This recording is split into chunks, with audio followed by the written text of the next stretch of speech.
नमस्कार दोस्तों, और आपके साथ मैं हूं आशिमा त्यागी। दोस्तों, दिल्ली की सियासत और न्यायपालिका के गलियारों से एक ऐसी खबर सामने आई है जिसने अभिव्यक्ति की आजादी, धार्मिक संवेदनशीलता और डिजिटल प्लेटफॉर्म्स की जिम्मेदारी तीनों पर एक साथ बहस छेड़ दी है।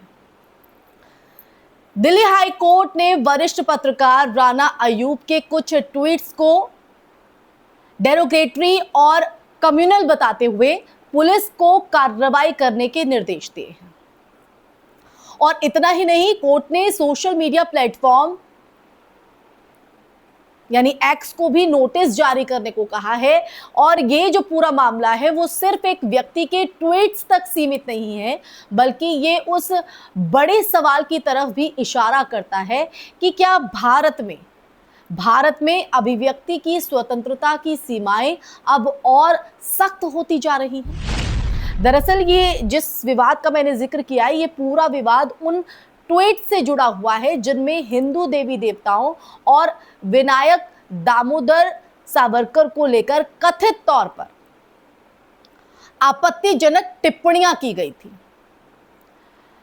याचिकाकर्ता की बात करें तो याचिकाकर्ता का दावा भी था कि ये जो ट्वीट्स है वो धार्मिक भावनाओं को आहत करते हैं और समाज में वैमनस्य फैलाने की क्षमता रखते हैं। कोर्ट ने पहली नजर में इस दलील को गंभीर माना और इस दलील को गंभीर मानते हुए पुलिस को निर्देश दिया कि वो इस मामले में उचित कार्रवाई करे। साथ ही सोशल मीडिया एक्ट्स को नोटिस भेजने के आदेश इस बात का संकेत भी है कि अब प्लेटफॉर्म्स को भी कंटेंट मॉडरेशन को लेकर ज्यादा जवाबदेही ठहराया जा रहा है। यानी सोशल मीडिया एक्ट्स को भी, जो ये सोशल प्लेटफॉर्म है, इसको भी अगर नोटिस जारी होता है तो ये उस बात का संकेत है। लेकिन यहाँ असली बहस शुरू होती है कि क्या हर तीखी या विवादास्पद टिप्पणी को कम्युनल या डेरोगेटरी मानकर आपराधिक कार्रवाई की जानी चाहिए। दरअसल भारत का संविधान अनुच्छेद 19(1)(a) इसके तहत अभिव्यक्ति की जो स्वतंत्रता है वो देता है। लेकिन अनुच्छेद 19(2)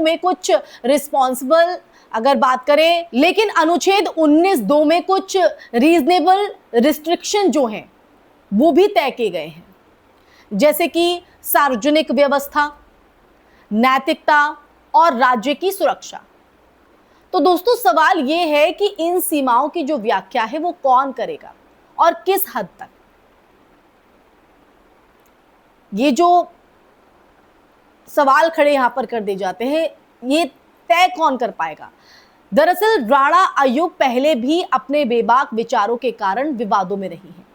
उनके अगर समर्थकों की बात करें तो उनके समर्थकों का ये कहना है कि वो सत्ता और बहुसंख्यक नैरेटिव पर सवाल उठाने वाली पत्रकार हैं, इसलिए उन्हें निशाना बनाया जाता है क्योंकि वो बेबाकी से अपनी बात रखती हैं, सच्चाई के साथ अपनी बात रखती हैं। वहीं आलोचकों की बात करें तो आलोचकों का मानना है कि उनकी भाषा कई बार सीमा से बाहर हो जाती है, सीमा लांघ जाती है और धार्मिक भावनाओं को चोट पहुंच जाती है। अब देखिए, कोर्ट का ये जो आदेश है इन दोनों ध्रुवों के बीच संतुलन खोजने की कोशिश जैसा दिखता है। लेकिन इससे ये भी साफ है कि न्यायपालिका अब डिजिटल कंटेंट को लेकर पहले से ज्यादा सतर्क हो गई है, पहले से ज्यादा एक्टिव हो गई है। लेकिन कोई पत्रकार अगर अपनी बात बेबाकी से रख रहा है और पूरी सच्चाई के साथ रख रहा है तो उसमें गलत क्या है। दरअसल इस मामले का एक और महत्वपूर्ण पहलू है सोशल मीडिया प्लेटफॉर्म्स की भूमिका। एक्स को नोटिस जारी करना इस बात का संकेत है कि सरकार और अदालतें अब टेक कंपनियों को नेचुरल प्लेटफॉर्म के रूप में नहीं देख रही हैं, माफ कीजिएगा न्यूट्रल, बल्कि उनसे सक्रिय जिम्मेदारी की अपेक्षा है वो कर रही है। भारत में आईटी नियम 2021 पहले ही प्लेटफॉर्म्स पर सख्त दायित्व डाल चुके हैं और अब ऐसे मामलों से ये जो ट्रेंड है और मजबूत होता हुआ दिख रहा है। हालांकि इस पूरी प्रक्रिया में हम अगर देखें तो एक खतरा छिपा हुआ है। अगर हर विवादास्पद बयान पर पुलिस कार्रवाई होने लगे या पुलिस एक्शन लेने लगे तो क्या इससे सेल्फ सेंसरशिप नहीं बढ़ेगी? क्या लोग अपनी राय रखने से डरने नहीं लगेंगे? या फिर ये जरूरी कदम है ताकि सोशल मीडिया पर फैल रही नफरत और ध्रुवीकरण को रोका जा सके। अब यही वो ग्रे एरिया है दोस्तों, जहां कानून, राजनीति और समाज हो जिसमें आप और हम रहते हैं, तीनों एक दूसरे से टकराते हैं दोस्तों। यही वो आज की स्थिति है। हालांकि कोर्ट ने ये साफ कह दिया है, एक्स को भी एक नोटिस जारी किया है, लेकिन दिल्ली हाई कोर्ट का ये जो आदेश है, अगर हम इसे देखें तो आने वाले समय में एक मिसाल जरूर बन सकता है। ये तय करेगा कि डिजिटल युग में अभिव्यक्ति की आजादी और धार्मिक संवेदनशीलता के बीच संतुलन कैसे बनाया जाएगा, कैसे वो बैलेंस बनेगा।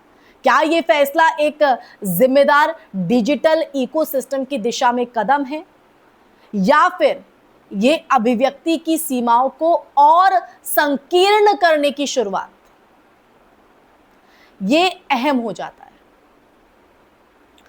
अब क्या कोर्ट के इस फैसले का असर पड़ता है, क्या प्रभाव यहां पर पड़ता है, ये देखने वाली बात होगी। लेकिन अंत में ये मामला दोस्तों अगर हम देखें तो ये सिर्फ राणा अय्यूब या उनके ट्वीट्स का नहीं है, ये उस भारत की तस्वीर है, उस भारत की झलक है जहां हर शब्द, हर पोस्ट, हर राय अब कानून की कसौटी पर कस सकती है।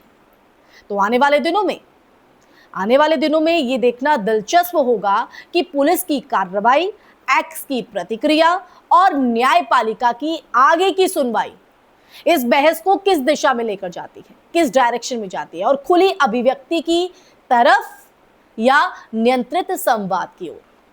तो इन्हीं पंक्तियों के साथ मैं आज की इस चर्चा में यही विराम लगाऊंगी। दोस्तों, ये चर्चा आपको कैसी लगी और आप मेरी बात से कितना इत्तेफाक रखते हैं, और कोर्ट के इस फैसले को और जिस तरह से राणा अय्यूब के खिलाफ ये कार्रवाई हुई है उसको आप किस तरह से देखते हैं? अपना नज़रिया इस पर ज़रूर पेश कीजिएगा, कमेंट सेक्शन में कमेंट करके अपनी राय साझा कीजिएगा।